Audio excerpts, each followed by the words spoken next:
नांदेड जिल्ह्यातील किनवट तालुक्यातील प्रसिद्ध पर्यटन स्थळ असलेल्या सहस्त्रकुंड धबधबा परिसरात एक खळबळजनक घटना समोर आली आहे।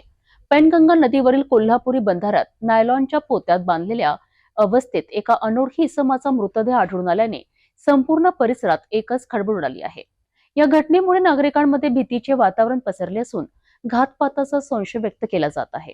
नांदेड जिल्ह्यातील किनवट तालुक्यात असलेल्या सहस्त्रकुंड धबधबा परिसरात सकाळी धक्कादायक घटना उघडकीस आली। पैनगंगा नदीवरील कोल्हापुरी बंधाऱ्याजवळ पाण्यावर तरंगताना नायलॉनच्या पोत्यात घट्ट बांधलेला एका अनोळखी इसमाचा मृतदेह नागरिकांच्या निदर्शनास आला। मृतदेह अंदाजे 10 ते 12 दिवसांपूर्वीचा असल्याचा अंदाज पोलिसांनी व्यक्त केलाय।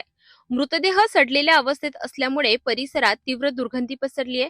घटनेची माहिती मिळताच इस्लामपूर आणि ढाकणे पोलीस तात्काळ घटनास्थळी दाखल झाले। पोलिसांनी मृतदेह पाण्याबाहेर काढून पंचनामा केला असून पुढील उत्तरीय तपासणीसाठी मृतदेह रुग्णालयात पाठविण्यात आलाय। ही घटना ढानकी पोलीस ठाण्याच्या हद्दीत येत असून मृतदेह नायलॉनच्या पोत्यात बांधलेला आढळल्यामुळे हा घातपाताचा प्रकार असल्याची शक्यता वर्तवली जात आहे। या घटनेनंतर सहस्त्रकुंड परिसरात भीतीचे वातावरण निर्माण झाले असून नागरिकांमध्ये विविध चर्चांना उधाण आलंय। मृताची ओळख पटवणे आणि मृत्यूचे नेमके कारण शोधणे हे पोलिसांसमोर मोठे आव्हान बनले आहे। दरम्यान परिसरातील नागरिकांनी लवकरात लवकर आरोपींचा शोध घ्यावा, अन्यथा आंदोलन करण्यात येईल असा इशाराही दिलाय। पोलीस प्रशासनाकडून पुढील तपास युद्धपातळीवर सुरू असल्याचे सांगण्यात येत आहे।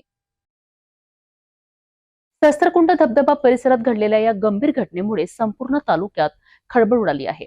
पोलिसांकडून तपास सुरू असून मृताची ओळख आणि मृत्यूमागील सत्य लवकरच समोर येईल अशी अपेक्षा व्यक्त केली जात आहे।